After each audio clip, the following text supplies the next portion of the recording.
We're here today to talk to you about guided reading. In a guided reading lesson, a teacher will work with a group of around about 6 children, all of whom are reading at a similar reading attainment. A guided reading lesson follows a set framework. We've put together some video footage to share that framework with you. So watch along and enjoy the guided reading lessons. So now we're going to think about the preparation. And this is the part of the guided reading lesson where you're thinking about the words and the phrases and the language and the story elements in the book that might trip the children up as they're reading. So you're planning and thinking ahead before the lesson. What do I need to rehearse with the children so that when they read the book for themselves, they're ready and prepared for what's about to come? We're going to watch a lesson where the teacher takes the children to the names of the little chicks and prepares them for how to look at those words, how to hear that they sound the same and look the same. She's going to be using a really important phrase in this book, 1, 2, 3. Several times the chicks have to be counted. And in this story, it's really important that on one occasion there's only 2. The teacher is running this phrase, this idea, past the children's ears so that they're prepared for when it happens in the story. Let's watch. The children are looking after 3 little chicks, Fluff, Puff and Scruff. They're funny names, aren't they? They do rhyme, Fluff, Puff and Scruff. And they have to count them to make sure that they're always there. 1, 2, 3, to make sure that all the chicks are there. And they have to feed them every day. Do you remember we had to feed the chicks? And we had to clean them out as well, didn't we? You can't remember feeding them? It was only last year. Did. You remember, Kiko? I feed mine was in my hand and then I feed it. That's right. So let's see how the children in this book get on with looking after the chicks. So we're going to go and have a look at a few pages first, and then I'm going to let you read through the story. But first, I wonder if you could turn to page 2 in your books.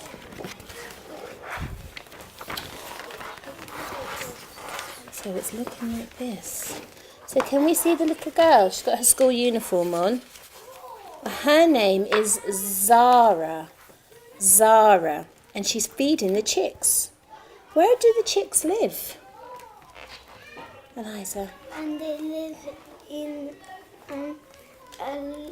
like a little cage. They live in a cage. Are all the chicks in the cage in this picture? Yeah. Can you remember their names? Scruff. Scruff was one, Fluff and Puff, and we can see Fluff, Puff and Scruff. 1, 2, 3, all in the cage together. And they all rhyme. Fuffa, fuffa and So they all end in the uff Yeah. sound at the end. Very good. Can we turn to page 3? Still here. Oh, yeah, so are they all in the cage? Yeah. See what happens when we turn over. See if you notice anything on page 4. Only 2. There's only 2. Can you keep your book down, Jeremiah, so that we can all see together? What has happened? There are only 2. There are only 2. What do you think's happened? One maybe got out because that's open. The cage is open, one's got out. Can we remember the little girl's name who was looking after them? Zara. And then maybe the next page is only going to be 1. Well, do you think another one's going to go missing? Maybe. Let's see. As stories become longer and more complex, teachers will be preparing children for other aspects within the story. They'll be thinking about how the characters are portrayed. They'll be thinking of their motives. They'll be thinking of the actions. They'll be looking at story plot. They'll also be thinking about word meaning and making sure that as children read, they are understanding what's going on. This is about preparing the children to be able to read this book independently. So we have to debug it. We have to find the problem areas for the children and take them to the bits that will help them read it independently. Let's watch. So there's an old man on page 3 and there is a bag. What does it say on that bag? Can you read that? Treasure place. Treasure. Is it place? You have to look really carefully. Treasure. It's treasure place. I wonder. Treasure palace. Palace, yeah. If you look very carefully, I think there's an extra in that word, and that changes it, doesn't it? From The saying treasure place to palace. palace. Wonderful. So let's go back to page 6 now. Page That old man then, do you think he might be important to the story? Oh yes, because he might just left it there for the children, because they were quite kind to the old man, because he was like very old, and he didn't want the egg. So you're predicting what might happen in the story, aren't you? Yeah. I wonder if you're going to be right.